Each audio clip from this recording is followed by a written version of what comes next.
복잡하고 어려운 과학 뉴스 과학관에서 풀어드립니다. 해설이 있는 과학 뉴스, 오늘은 10월 두 번째 뉴스 해설 시간인데요. 오늘 주제는 스마트팜입니다. 이름을 들어보셨을지 모르겠어요. 여러 가지 개념으로 쓰이고 있는데 조금 넓게 보면 그 사물 인터넷 기반으로 좀 스마트하게 농장이 관리되는 그 시스템 전체를 일컫기도 하고요. 좀 작게 보면 지금 여기 이렇게 여러분 보시는 것처럼 컨테이너를 활용한 모듈형 수직 농장을 의미하고 있습니다. 그래서 서울 시내 지하철역을 돌아다니시다 보면 사실 이 스마트팜을 보실 수 있으신데요. 지금 지하철 역사 5개에 설치가 되어 있거든요. 충정로역, 을지로 3가역, 답심리, 상도, 천왕역 이렇게 5군데에 서울시와 서울메트로 그리고 팜8라는 스마트팜 회사가 같이 협력해서 메트로팜이라는 이름으로 스마트팜 시설을 설치를 해서 일반인들도 보실 수 있도록 전시를 해놓았습니다. 이게 이렇게 인공적으로 환경을, 식물이 자랄 수 있는 환경을 구축해서 실외가 아닌 실내에서 식물이나 농작물들을 재배할 수 있는 이런 시스템을 이야기하는데요. 워낙 요즘에 핫하다 보니까 여러 가지 기사도 많이 나오고 또 사실 주식하시는 분들도 여러 이제 기업 동향에 대한 이야기도 많이 들을 수 있을 것 같아서 오늘 이 주제를 가지고 왔습니다. 오늘 제가 가지고 온 기사는 동아일보 박성진 기자님이 쓴 2021년 8월 25일자 기사인데요. 기사 제목은 이렇습니다. 스마트팜으로 이상 기후에 대비한다. 유통기업 농작물 투자 확대라는 이름의 기사인데요. 요즘에 이제 이상기후, 기후변화가 워낙 심하잖아요. 근데 이제 농업은 사실 날씨나 이런 기후에 워낙 종속되는 기술이다 보니까 여기에 종속되지 않는 실내에서 기후와 날씨 변화에 상관없이 농작물 수급을 안정적으로 받을 수 있다는 측면 때문에 이 스마트팜 기술이 각광을 받고 있더라고요. 그래서 기사를 보니까 이마트에서 올해부터 스마트팜 채소를 공급하기 시작을 했었어요. 그래서 바질이나 로메인 같은 이런 잎채소들을 여러분들이 구매를 하시면 그거는 스마트팜 채소입니다. 네. 여러분들도 모르게 그 스마트팜 채소를 드셔보셨을 것도 같아요. 그리고 이제 퍼밋이라는 또 다른 스마트팜 회사가 있는데 여기에서는 딸기 컨테이너 팜을 만들었더라고요. 딸기를 재배할 수 있는 컨테이너, 그 농작물 시스템을 만들어서 동남아에선 딸기가 나지 않잖아요. 동남아에 기술을 수출해서 그곳에서도 딸기를 수급할 수 있는 그런 방안을 모색을 하기도 했고요. 그리고 사실 스마트팜 시설의 가장 대표적인 기업이라 하면 아까 지하철 역사에 들어갔다는 팜8라는 회사입니다. 여기는 평택에 200평 규모의 실내 농장이 있어요. 그래서 켜켜이 플레이트가 쌓여 있고 거기에 식물이 이렇게 막 다 심어져 있는데 그 식물마다 자기만의 이제 빛과 그런 영양분이 들어있는 토지가 이렇게 맞춰져 있어서 그 안에서 식물들이 재배가 되고 있습니다. 원래 팜8는 스마트팜 전문 업체가 아니라 샐러드 회사예요. 그래서 여기에서 만드는 샐러드의 총 15%를 이 스마트팜 농장에서 생산을 하고 있다고 하더라고요. 그래서 사실 팜8라는 회사는 잘 못 들어보셨을 수 있지만 이 회사에서 정말 각종 마트, 우리가 알고 있는 마트, 식음료 업체, 여러 지금 전국 각지에 많은 회사의 그 채소들을 공급을 하고 있어서 아마도 여러분들 아마 스마트팜 채소 드셔보실 수밖에 없었을 것 같아요. 이쯤 되니까 제가 사실 궁금한 점들이 많이 생겨났는데 스마트팜 하면서 사람들이 진짜 농업 기술을 바꿀 만한 대혁명적인 기술이다 이런 이야기도 많이 하고 또 여기에서 나오는 채소들을 우리가 직접 먹을 수 있는 지금 시대까지 왔는데 과연 우리가 이거를 먹어도 몸에 괜찮은 건지 그리고 정말 과학적으로 이 스마트팜 기술이 그런 농업 대혁명을 일으킬 만큼 정말 엄청난 것인지 좀 이런 내용들이 궁금해서 오늘 과천과학관에 계시는 식물 그리고 조경을 전공하신 박사님을 모셨습니다. 박사님을 모셔서 스마트팜에 대한 여러 가지 기술에 대한 이야기 들어보도록 하겠습니다. 네, 박사님 안녕하세요.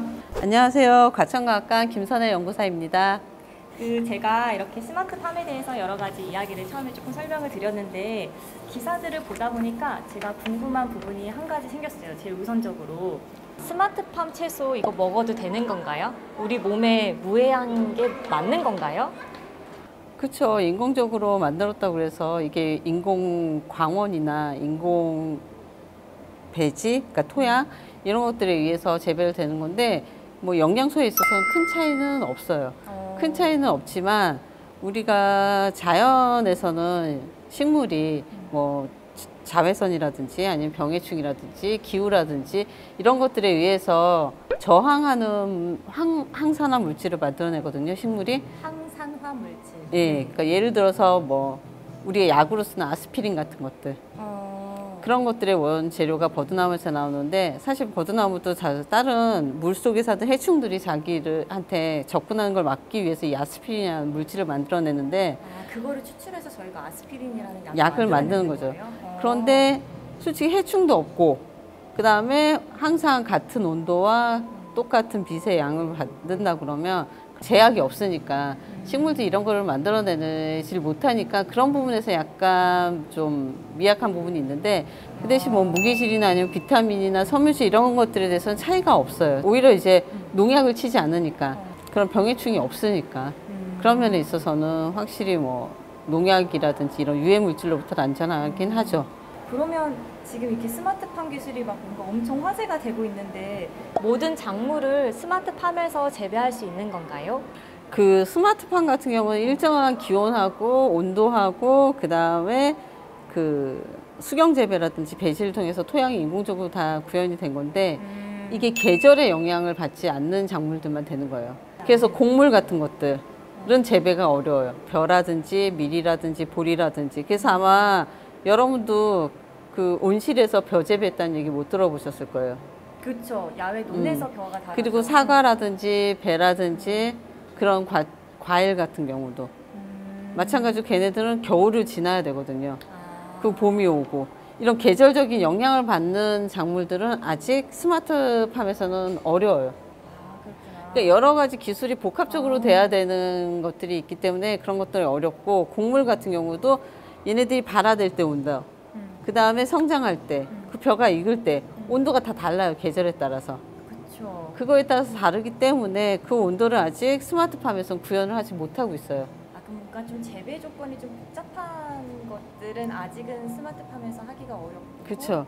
지금 현재 스마트팜 기술은 그냥 광원하고 그 다음에 인공 배지하고 그 다음에 온도 정도를 맞추는 거지 그 이상의 어떤 그 인공 기후나 강우나 뭐 이런 것들을 다 맞출 수는 없죠.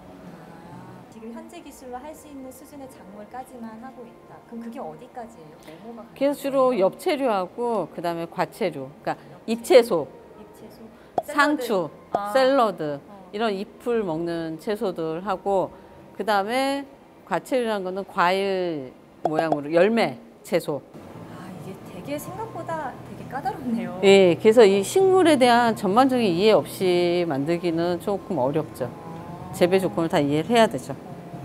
근데 저는 사실 이 스마트팜 기술을 봤을 때 약간 오늘 어떻게 갑자기 이렇게 이런 기술이 쏙 튀어나왔지? 약간 이런 생각을 하긴 했었어요.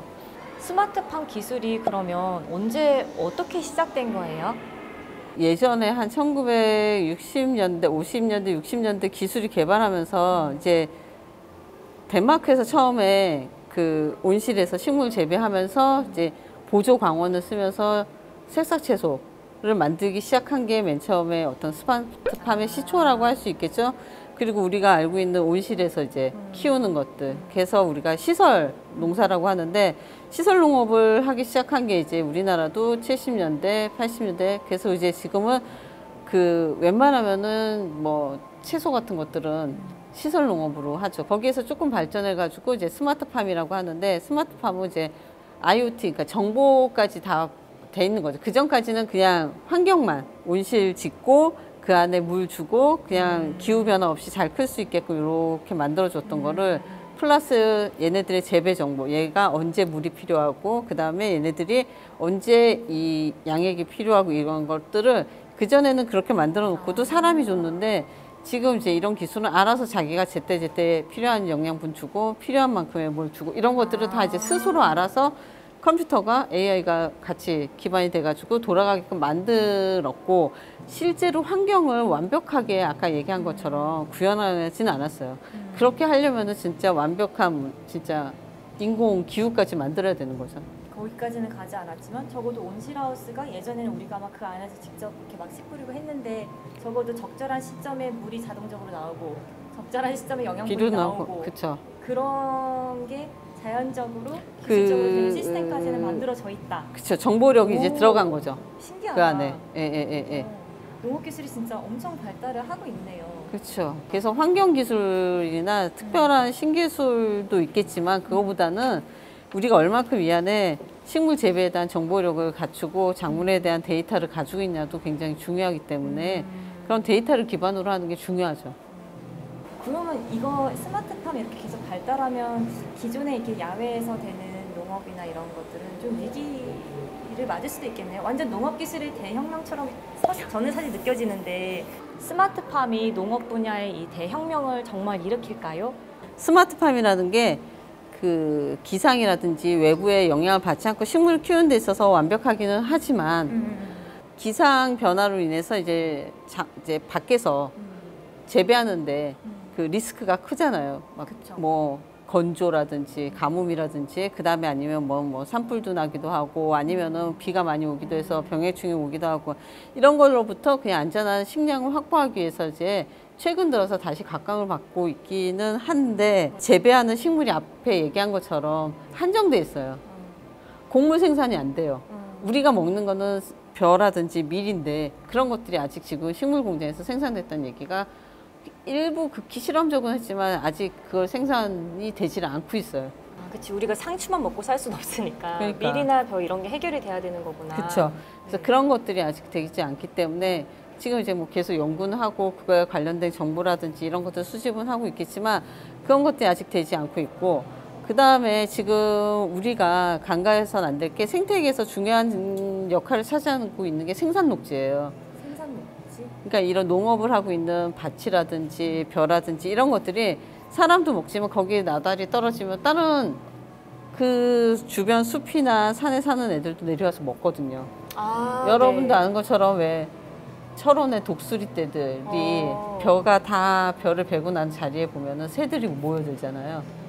새들이 그 떨어진 그 나달이라든지 이런 것들을 먹기도 하고 주변에 작은 어떤 곤충이라든지 이런 것들이 와서 먹기도 하고 이런 것들이 또 중요한 생태계 한 요소이고 그다음에 토양에 있는 미생물들 이 식물 작물들이 자라면서 발생하는 유효 미생물들 이런 것들도 그 집안이라든지 주변의 산이라든지 하천에 영향을 주는데 그런 것들이 전부 다 그 생산 녹지 즉 뭐 밭이라든지 눈에서 나오는데 그런 것들이 사라지는 거죠. 스마트팜 같은 경우는 아까 얘기한 극한 지역 진짜 재배가 어려운 지역 세종기지에 또 컨테이너를 보내가지고 거기서 예, 남극 세종기지는 지금 2차례 보냈는데 미국 기지 다음으로 우리나라가 보낸 거예요. 그래가지고 2차례에 걸쳐서 보내서 신선한 채소를 먹게 했는데 그런 면에서는 굉장히 고무적이고 좋은 일이죠. 그 다음에 도시에서 작물 재배하는 데까지 가기에는 뭐 너무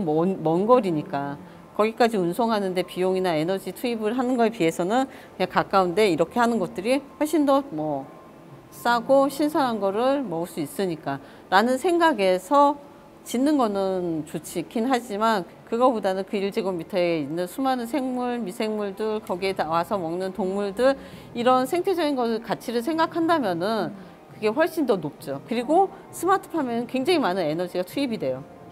인공적으로 태양도 만들어야 되고 인공적으로 물도 흘려야 되고 인공적으로 다 만들어야 되기 때문에 거기에 끊임없이 에너지가 들어가기 때문에 아이러니하게도 기상 변화가 이산화탄소 때문이잖아요. 그렇죠. 이산화탄소 때문에 이상기후가 생기고 기상 변화가 생겨서 우리가 이렇게 만들어야 된다 하지만 사실은 이 그 상추 같은 경우에 상추 한 1kg 정도가 재배될 때 밭에서 재배하는 것보다 스마트팜에서 할 때 에너지가 60배 이상 더 투입이 돼야 되고 이산화탄소도 20배 이상 배출이 된다고요? 네, 배출이 되고 그러면서 지구 온난화를 어떻게 보면 또 부추기는 결과가 될 수도 있기 때문에 이제 그런 걸 없애려고 뭐 태양광을 설치해 가지고 뭐 저에너지 식물 농장 이런 것도 만들긴 하지만 그런 아이러니한 문제들이 있기 때문에 약간 스마트팜이 완벽한 대안이라고 할 수는 없죠. 재밌네요. 원래 이런 폭염이나 이런 이상기후에서, 그러니까 이런 기후 환경에 종속되지 않은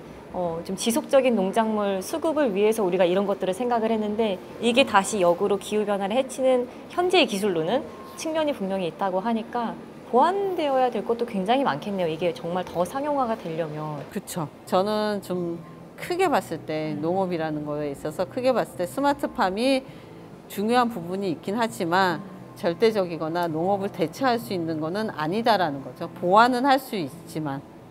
요즘 되게 핫하다고 해서 이게 정말 우리 농업을 대체할 거다, 그런 혁명적인 거다. 그러니까 이런 시선은 일단은 조금 거두어 보시고 정확한 상황에서 이 스마트팜 기술을 바라보려는 노력도 우리에게 필요한 것 같습니다. 네. 네, 저희가 지금 좀 특별한 곳에서 오늘 촬영을 진행을 하고 있는데요. 아까 이야기한 스마트팜 기술이 실제 전시물로 구현이 되어 있습니다. 여러분 과천과학관 미래상상 SF관으로 오시면 우주식물농장이라는 이런 전시품이 있어요. 이곳에서 식물이 실질적으로 어떻게 재배되고 어떻게 키워지고 있는지 보실 수 있으니 과천과학관에 한번 오셔서 이 공간도 한번 보시면 좀 더 이해가 많이 되실 것 같습니다. 아니 근데 지금 이 공간에 아주 놀라운 분이 계십니다. 무려 문재인 대통령님이 계신데요. 아니, 어떻게 해서 이 공간에 계신지 한번 여쭤보도록 하겠습니다. 대통령님, 저 과천과학관에 오셨네요. 어쩐 일이신가요? 요즘 최대의 관심사 스마트팜 잘 보고 있습니다. 미래를 선도할 혁신적인 사업으로 대한민국이 스마트팜 분야 앞서가도록 하겠습니다. 감사합니다. 네, 오늘 정말 출연진이 빠방하죠. 저희가 스마트팜에 대한 정말 여러 가지 많은 이야기를 들어볼 수 있었는데요. 우리가 스마트팜 기술을 어떻게 바라보고 이해해야 하는지 정확하게 짚어주신 우리 김선혜 박사님께 다시 한번 감사드리면서 오늘 이야기는 여기서 마무리하도록 하겠습니다. 네, 저희는 다음 뉴스에서 또 다른 썰로 돌아오겠습니다. 감사합니다. 감사합니다.